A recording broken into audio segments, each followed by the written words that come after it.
have a happy birthday? Yes, I did. I did absolutely nothing. That's a happy birthday. That is exactly what I wanted to do. It's from heaven. Doesn't happen very often, but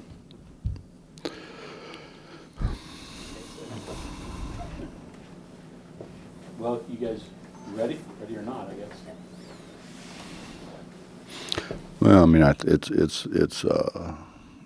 maybe a little anticlimactic in that we practiced, for 10 days a month ago. So, but yeah, I think they're excited to go. How much of the earlier practices help just getting everybody acclimated, especially the new guys? Well, I think it was great for Issa and Beetle, and then Beetle got hurt. Tavon obviously wasn't here, so I think the other guys, it was just kind of a refresher, and it was a whole lot more laid back.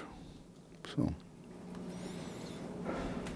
Coach, with Beetle out, does that change up anything you want to do at point guard? Does it mix up the rotation at all? Or? Justin, he played really well in the Bahamas. So, and I think I think we probably came in thinking that JC was going to be the point guard or Tariq, and Beetle played really well. And but those other guys haven't played bad by any stretch. I don't know. It's I think the thing that we worried about with Beetle was just the physicality of college basketball, and him not being but 100 and whatever, 60 pounds. But he played against grown men down there, and I thought did a really good job. So it hurts us a little probably, but I think in the long run it's not a bad thing for him to have another year to grow and mature. You were saying when you had to put JC at point last year, it kind of affected his shooting. Do you still kind of have that concern going into this year at all? Or? Well, I had it. We talked about that. He and I have talked about that, and he doesn't think it will at all. I mean, I think last year he just was a little overwhelmed. He had never really played there. That was Wani and Gary, and so I think he'll be fine. He's been fine. He's done a good job, to this point, and we can always play Tariq and get him off the ball as well.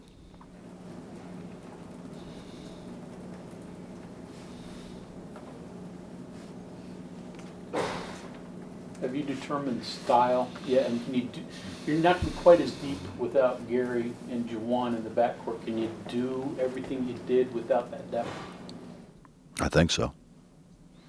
We're going to be a little smarter, but yeah, I think so. Smarter in terms of fouls, especially. Yeah, I mean, we just got to get better. We got to get better. Our angles sometimes weren't very good. We made some dumb, careless fouls. We just got to do a little bit better job of being more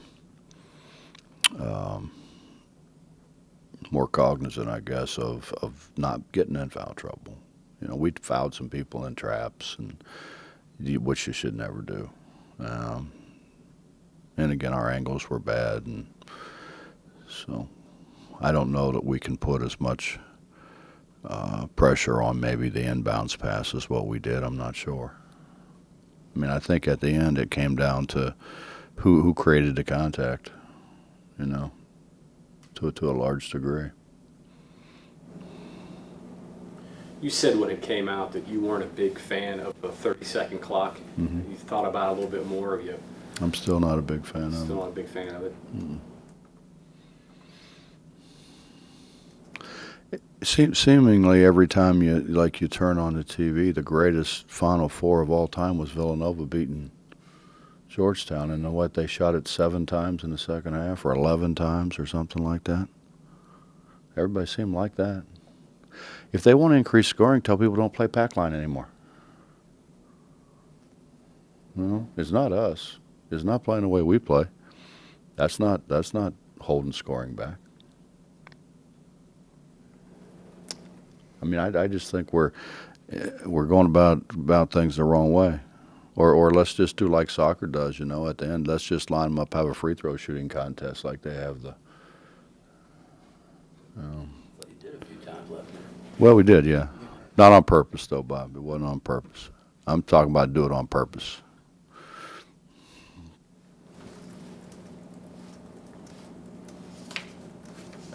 What is Issa? 4, 3, both? I think he could play two, 3, or 4. He rebounded it. I think he wasn't there our second leading rebounder. I think second leading rebounder in the Bahamas. He can rebound it. Obviously he guarded a bigger guy in high school, but I think he's capable of guarding on the perimeter. For most of your players last year was their first time in that type of pressing offense. Can you expand that in any way this year? Are there things to add or to do differently? Yeah, I think we can. I think we can do more things. We're only going to get the only guys that haven't done that really are Issa and Tavon, but Tavon, they kind of played that way in junior college, and Issa got the benefit of the practices and the 3 games in the Bahamas, so they've got an idea. I think we can change the pressure different ways. Bob, did you say 2 for Issa? 2 what? 2, 3, and 4, you said? Yeah. Shooting guard, man. Is that offensively or defensively that you see that being a weapon for you? I think he can end up being, when I got here and we started talking about playing Deshaun at 2, everybody said Deshaun at 2, but Deshaun ended up being a pretty good shooting guard. In fact, a real good shooting guard. But I think he's like Day was. I think he's capable of playing. We could play Day at 4. We played Day at 1 for a while when Joe was hurt and Truck struggled there for a few games. Deshaun played point guard.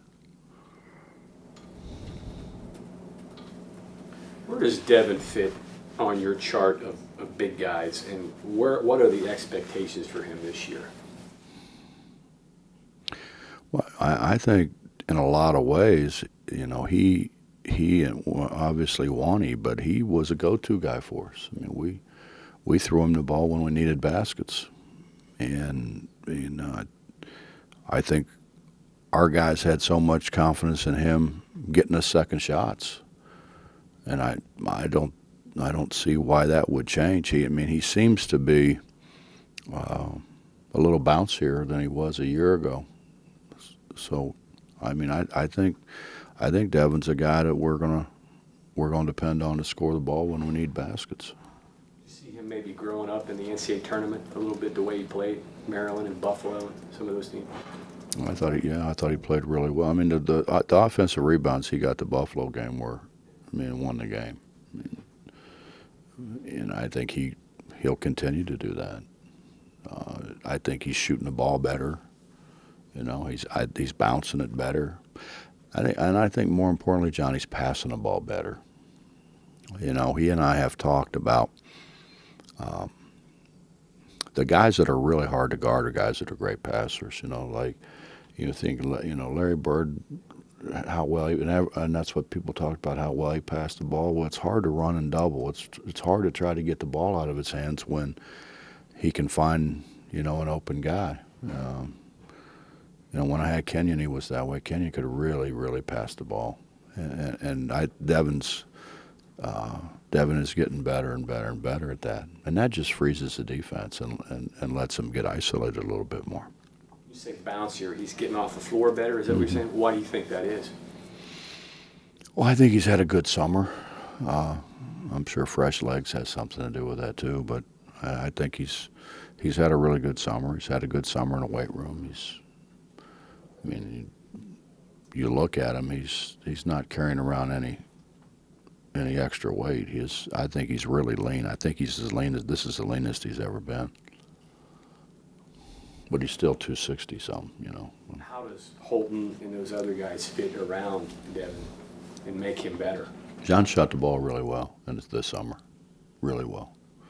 Hopefully, if John can shoot the ball the way he has shot the ball this summer, that'll really help. Then that'll really help Devin, because that'll just spread everybody all that much more. We talk about Holding shooting the ball from three, or so. I mean, he's extended. Well, he's just getting the ball up. I mean, he just shot it so flat, and he's getting the ball up over the rim now so much better. Nate's shooting it so much better, but I think a lot of Nate's deal is his wrist is better. I think from what he says, he doesn't have any pain. Holton's kind of an X factor. Well, I mean, he's one of the guys when you talk about we got to get smarter and not get ourselves in foul trouble. He's one of those guys. He pretty much spent a year in foul trouble, and a lot of them were fouls that are avoidable. Some of them aren't avoidable, you know. And you know, Justin, my dad used to say, how many fouls you get? And everybody'd say 5. And he said, no, you don't. The 5th one, you're out. You get 4. You're allowed to foul 4 times. You're not allowed to foul 5. And they're going to miss some. I mean, that's been since the beginning of basketball. They're going to miss some. They're like everybody. They're not perfect. They're like everybody else. So if they miss a couple, you're really talking about you have 2 fouls. You know, it's not very many. How different is your press when he's off the floor? It's different.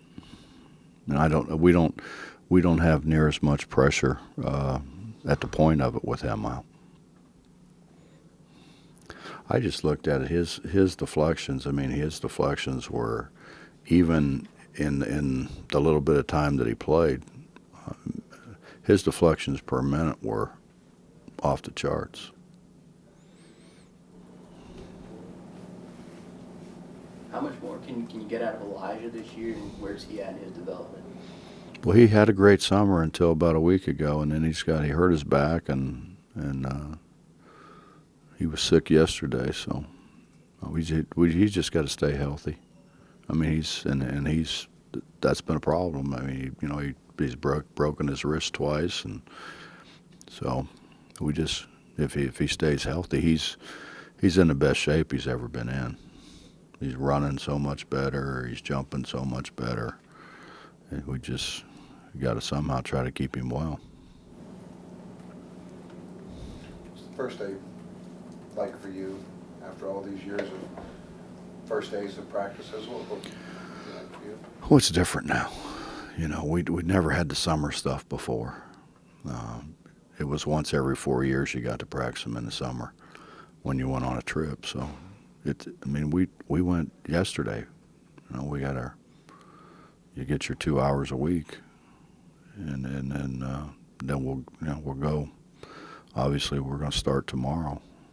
But I think what they've done is really a good thing. I think being able to pick the days when you want to practice, it's not like it used to be. It used to be, you know, whatever day you started on, you went 6 straight days and then took a day off, you know, and then 6 more straight days and took a day off because you had so much to get in and in a short period of time. This is so much better. It's so much better for them. I think they're fresher, you know, mentally and physically fresher. But we're around them, and, you know, it used to be like freshmen come in, they were like totally hands off. You couldn't do anything with them. You know, where now it's so much better. You know, the relationship you have, they know kind of what's coming. You know, it's just different. You guys have a scrimmage set up this year? Or? Yeah, we're going to scrimmage Temple. Mm-hmm. Coach, thoughts on the new alternate jersey you guys showed? Oh, did you see it already? Well, when I went to Kansas State, Brad Underwood, when Brad was my assistant, Brad was always K-State when Brad played there, and K-State, because when you take the head and shoulder photos and the photos that everybody sees, it says Kansas. You can't see the state, and it occurred to all of us, and actually Matt Borman brought it up, which is shocking that he had an original idea, but all you see is the West. You don't see West Virginia, and I think the Flying WV has become so synonymous. Is that the right word, Miss? Synonymous with West Virginia athletics that this seems like a natural thing. And now that the NCAA is kind of letting you be a little more creative, I guess, with the jerseys, I thought it made a lot of sense. Bob, do you ever foresee these preseason scrimmages being televised as a revenue source, or is it better that they're not? That's just adding another game. I think there are people who think that we maybe ought to cap it at some point, because it has continued to grow more. I don't think in a scrimmage situation. I mean, in the last 15, 20 years, think how many changes they've had. We could only play like the athletes in action, and then all of a sudden you could play AAU guys, and then all of a sudden then that got a little, people were a little misguided in what the purpose of that was. How's that for being pretty political? And then it was foreign teams. You could only play foreign teams, and The Soviets coming over, that was good. Yeah. Good stuff. yeah, it was good. How And- cooperative are you in these? Can you say, give me some zone, I want to see some zone, or do you do that, or you just basically approach it as a game and whatever you? I really haven't. I don't want to tell somebody else how to coach their team. We played it. What we have done is pretty much play a game, and then we do some situations. And if you want to play against some zone in those situations, then we do that. But I mean, we pretty much, John, you need to play a game. Guys need to play and figure it out. They need, they've gone from the last game of the previous season without an official. So you get little too active with your hands and stuff sometimes, and so I think that's as important as anything. Go back to Holton. When you want him to foul less, how do you teach him to do that? Because he's not fouling on purpose when he's out there, and he can count to 5, so he can figure out that he shouldn't be doing it. Number one, and number two, without taking away his aggressiveness on the defensive end. His technique's got to get better. The better your technique, I think, the less chance there is to foul.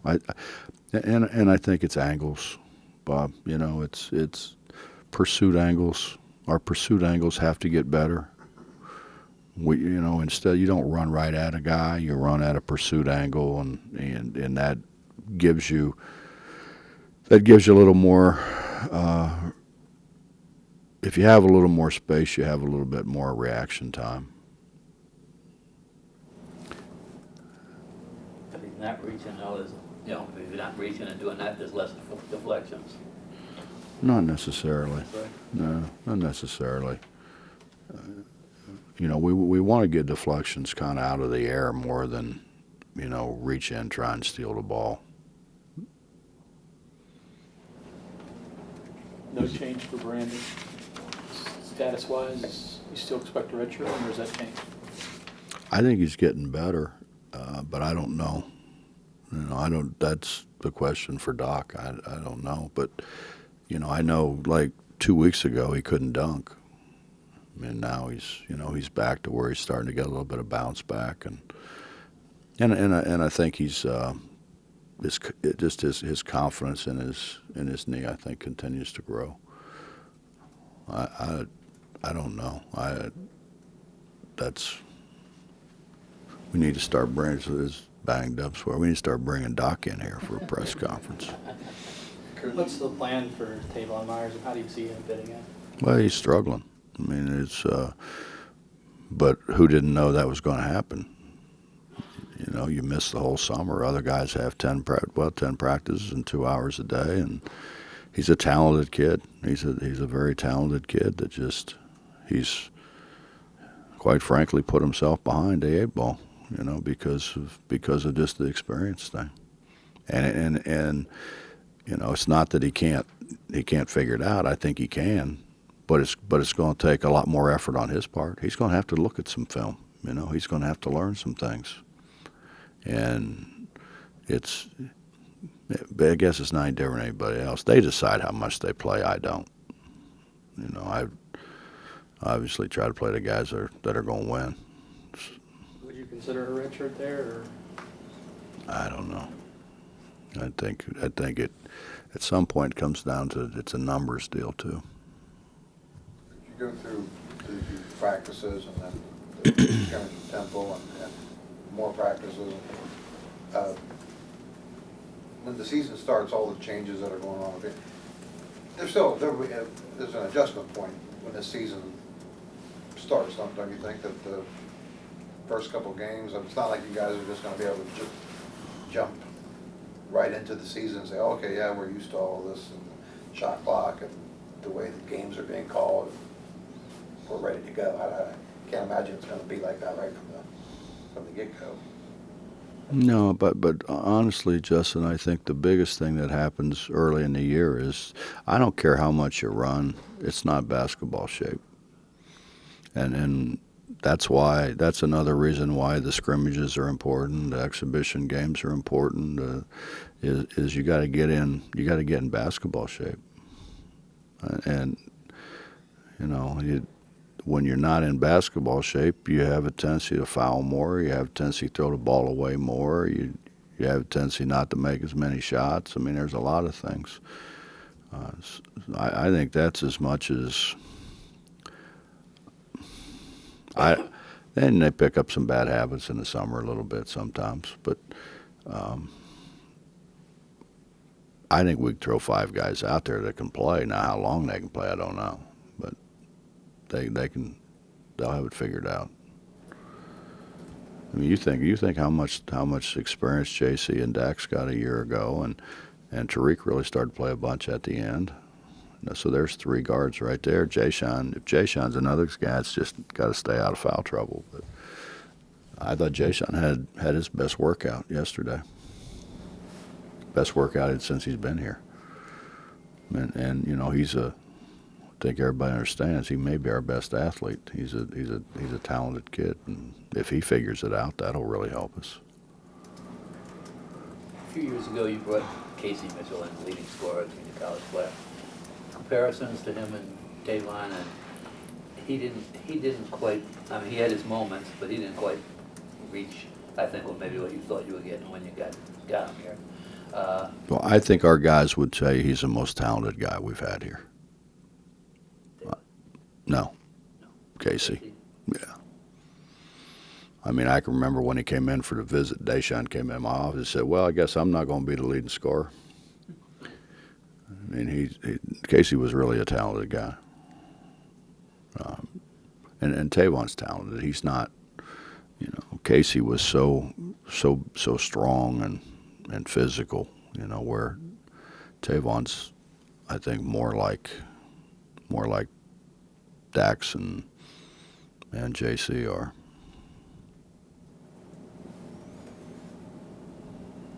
Bob, what did Nate show you playing through that injury last year? I didn't know he was hurt until Kansas City. I mean, I had no idea. He didn't tell anybody. Well, he obviously played through a lot of pain. Nate's a tough guy. I think sometimes people look at Nate and don't think he's as tough as what he is. He's a tough guy. You know, his thing now is he's not as long as everybody else, but he compares himself to Holden. You know, well, who is?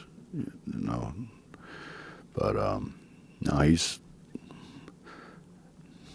Nate. Nate's been extremely valuable, and you know, he knows what's supposed to happen. He's really got a pretty good basketball IQ. I can get him and make an adjustment defensively with him. I can make an adjustment offensively with him. Now it helps if he makes a shot because then they actually have to guard him. But you know, he played with a very painful wrist. He just couldn't get through the ball. He just couldn't snap it off.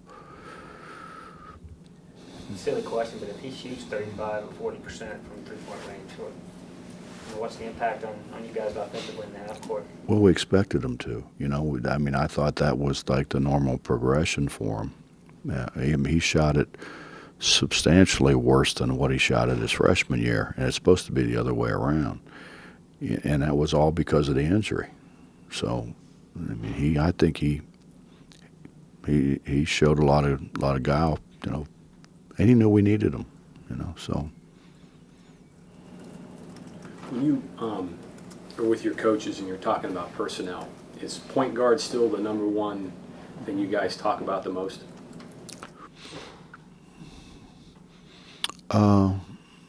No, I wouldn't say that. I mean, I think is it something we talk about? Sure, but I wouldn't say it's the only thing. It's what we talk about the most. We lost a hell of a player. I mean, he's good. You know, at the end of the game, he didn't lose the ball. You couldn't trap him, and by and large, he made free throws.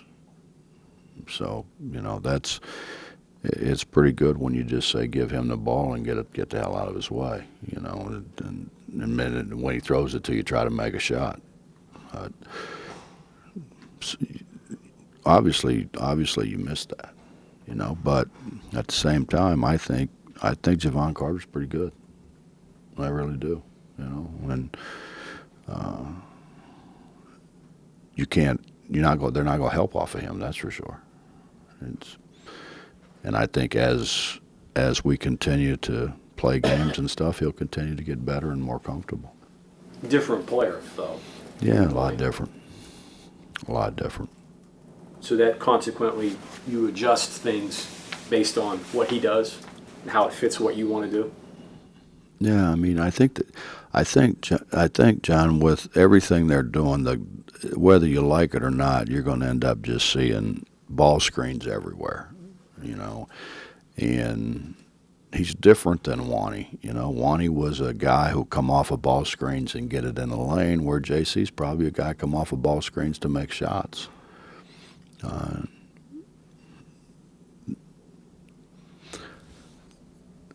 If they had called the game last year the way they called it the year before, the way they say they're going to call it again this year, I mean, you know how many times he went to the free throw line? You can't stay in front of him.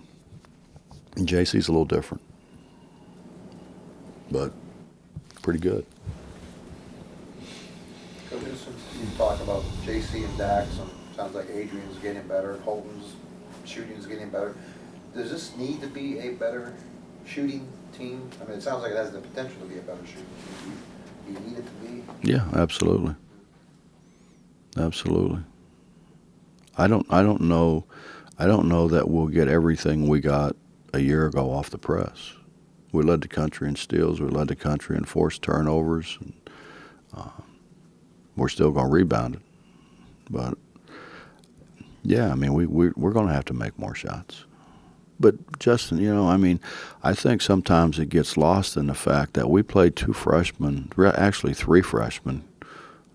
a ton of minutes. And we had a whole bunch of new guys. And we played without our only two seniors for an extended period of time. You know, they were pretty good. But they were young and inexperienced, and they've had another really good summer in the weight room with Andy, and they're stronger. They're more confident. It's hard to make a shot when you're like, should I have shot this, or should I shoot it, or should I, you just gotta. The game happens too fast. That stuff about think about what you're doing is asinine. You don't have time to think. You just gotta react, and you react because you've just done it so many times that it becomes a reaction to you. It's not. You don't think about it. If you think about it, it's over. And the more you do it, the more comfortable you are, the easier it comes. And I think that'll help all of them. Nate's situation with his wrist, and he shot it well. He has shot it well. John Holden shot it well.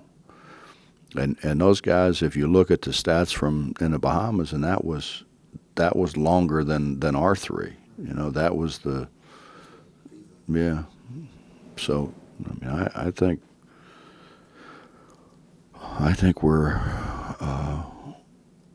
we potentially could be better at every position, other than we're going to miss those two guys, obviously. But I think as the season goes on, we'll miss them less and less and less. What's your thought on the non-conference schedule in the Big 12? Oh, I'm never going to get to 1,000 wins if I keep playing the people I'm playing. I don't know, man. I want to play in New York. Virginia's a top 5 team. That's. Everybody says those are good for you. They're good for you if you win. When you don't win, they're not very good for you. I mean, we need to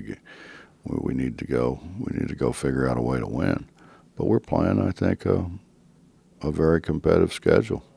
But we always have.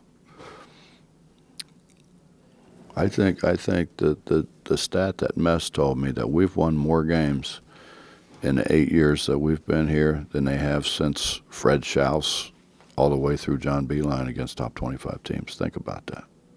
Now, obviously, we play a lot more of them. But play a lot more, you have more chances to beat them. But you also have more chances to lose. So. In the Big 12? Hmm? Yeah, in the Big 12, just. Well, the poll that I saw, I think Kansas in the top 10, Iowa State's in the top 10, Oklahoma's in the top 10. Three teams in the top 10. We only have 10 teams. You ought to look at some of the stuff that Rob sends out about, with 10 teams, we have the second most first round picks. With 10 teams, we have the second most lottery picks. I think we have the second most draft picks. And everybody else got 16 teams. We got 10. It's amazing, the talent in that league. There's never been a league ever in the history of basketball where 60% of your coaches coached in a Final Four. Never. And at that, I think 3 of the other 4 have coached to the Elite 8. I mean, it's a very talented league player-wise, and it's a great coaches league. And I said it before. I mean, the Big East was great, 10 teams. 6 of them weren't very good. We don't have that bottom. It's a incredibly competitive team. 9 out of 10 teams last year were ranked at one point in time. 9 out of 10.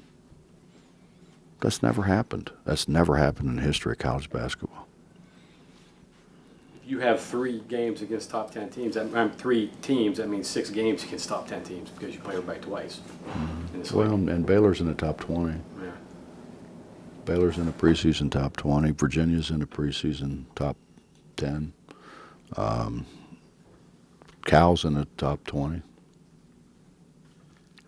Spacing-wise, this looks pretty good, though. Other than the 3-game road trip you got there in December and January, and then Florida and Iowa State, it's That's pretty because you're not spaced going. If you'd pack your camera and go along with us, you'd find out spacing. Other than those 2 long road trips, though, it's home and away. It's not long. Yeah, but I mean, I'm telling you now, it's when you get back at 4 or 5 in the morning, it's hard. I don't care who you are. It's hard. You get up and go to class and go to practice the next day. It's hard. I mean, I think our guys get used to it. I think the league has really tried to help. The university's done everything they can possibly do from, transportation standpoint and that kind of thing to alleviate, what it is. But it's still what it is. They're flying an hour, man. We're not. They don't have a time change. We do. It is, and all those guys have said, it's so much harder on your guys than it is on the other guys. We can't drive an hour down the road like Kansas does and Kansas State does. Are you conscious of that in February? You try to keep the guys off their legs a little bit? Mm-hmm. Yeah. We don't practice near as much as we did. No, you're good. When they talk about expansion in this league on the football side, does it make basketball coaches cringe at all? Because the round robin system seems to be a pretty good deal on the basketball. I just hope we don't do what they did with Conference USA. They kept diluting it for football. And at one time it was one of the better basketball leagues in the country, and then you keep diluting it to add football teams that had really bad basketball teams. I just, and I don't think they will. I really don't think they will. I think they're pretty set on, making sure that it remains the quality of league that it has been. I mean, Justin, when you think about it now, the Big 12 has got to be one of the best leagues in the history of college athletics in terms of football and basketball. I mean, when you look at how good the football teams are and how good the basketball teams are, it's incredible. Coach, what was your initial reaction when you heard Hot Rod's statue was going to be outside the Coliseum? I mean, Rod and I got along great. I mean, he loved coming back in here, and I think it's a neat thing. It's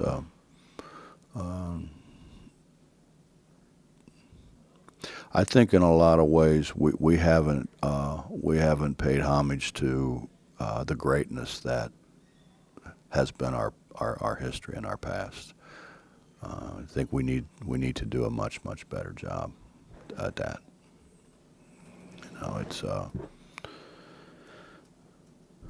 when you think about the run that we had with Hot Rod and Jerry and Rod and Fritz. I mean, how many there's a handful of people who have had a run like that with people that good. Bob, I know coaches have this internal focus, but what's your off-season reaction to Shaka and Prom coming into the league? I know Shaka better than I know Coach Prom, but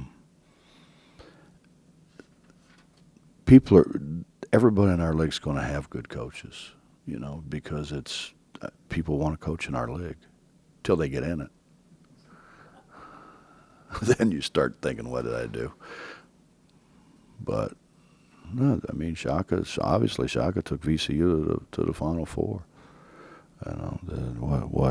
What coach has done at Murray State's,